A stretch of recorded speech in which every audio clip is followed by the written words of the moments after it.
এই একই বিষয় উনি ৪ তারিখেও বেশ কয়েকবার বলেছিলেন। আমার নিজেরও মনে আছে, আমিও ছিলাম, যে উনি আর থাকবেন না, উনি টুঙ্গিপাড়ায় চলে যাবেন, উনি শেষ জীবন ওখানেই কাটাবেন, এরকম একটি বিষয় ছিল। কিন্তু যেটি হলো যে ৫ তারিখে যখন উত্তরা দিক থেকে আসলে ছেড়ে দেওয়া হলো এবং তারপরে মাননীয় প্রধানমন্ত্রীকে এসে বলা হলো যে না, মব চলে আসছে এবং মাননীয় প্রধানমন্ত্রীকে যদি তারা গণভবন থেকে রিমুভ না করে তাহলে এসএসএফ এবং পিজিআর এর যে অব্লিগেশন আছে, কনস্টিটিউশনাল অব্লিগেশন, তাদেরকে কিন্তু গুলি ছুটতে হবে এবং মাননীয় প্রধানমন্ত্রীকে ওখান থেকে শিফট না করলে সেক্ষেত্রে দেখা যাবে যে আবার ক্যাজুয়ালিটি হওয়ার সম্ভাবনা আছে। তারা একটা হিসেব করে বলল যে ৪৫ মিনিটের মতো সময় পাওয়া যাবে এই মব এখানে আসছে। তো তখন উনি বলেছেন ঠিক আছে, উনি যদি বঙ্গভবনে না যেতে পারেন উনি টুঙ্গিপাড়ে চলে যাবেন। ভারতে চলে যাওয়ার আসলে কোনো পরিকল্পনা ছিল না, এটা প্রশ্নও আসে না। কিন্তু তখন আমি যতটুকু জেনেছি পরবর্তীতে উনাকে অনেকটা ফোর্স করে, অনেকটা জবরদস্তি জোর করে উনাকে হেলিকপ্টারে উঠানো হয়েছিল, নিয়ে যে দেশের বাইরে পাঠিয়ে দেওয়ার একটা বিষয় ছিল। কিন্তু উনি কিন্তু শেষ পর্যন্ত উনি টুঙ্গিপাড়ায় চলে যেতে চেয়েছিলেন, দেশ ছাড়তে উনি চান। এবং এটা যেটা বলা হচ্ছে যে উনি দেশ ছেড়ে চলে গেছেন বা পালিয়ে গেছেন, যে শব্দগুলো ব্যবহার করা হচ্ছে না, ভবিষ্যতে এগুলো বের হবে,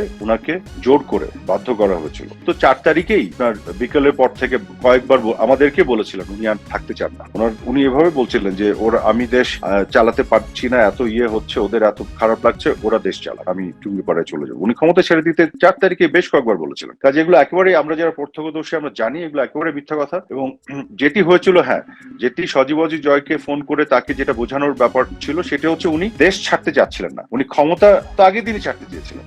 এবং উনি বলেছিলেন উনি পদত্যাগপত্র লিখে সাইন করবেন, রাষ্ট্রপতির কাছে যে উনি এটা হস্তান্তর করবেন এবং পরবর্তী সরকার যেই আসবে, যেভাবে আসবে সেটি উনি ওভারসি করবেন। কিন্তু তারা যখন তাকে জোর করে বঙ্গভবন থেকে বের করে দেশের বাইরে পাঠাতে চাচ্ছিল, সেই সময় উনি এটা জিদ করেছিলেন, উনি দেশের বাইরে যাবেন না। তখন ওই শেখ রেহানাকে দিয়ে বোঝানোর ব্যাপার বা জয়কে ফোন করা হয়েছিল, এই বিষয়গুলি ঘটেছে।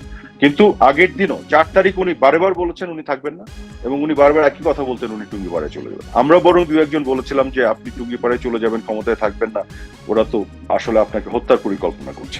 সামনে আছে একটা আন্দোলন আর পিছন দিকে তো বিভিন্ন ধরনের জঙ্গি এবং এসব সন্ত্রাসীদেরকে নিয়ে এক ধরনের ওনাকে হত্যা করার পরিকল্পনা ছিল। তো এই ধরনের অনেক কমপ্লিকেটেড একটা সিচুয়েশন ছিল ৪ তারিখ ৫ তারিখে পুরোটা মিলে। তো এইগুলো সত্য আস্তে আস্তে ধীরে ধীরে বের হবে ভবিষ্যতে।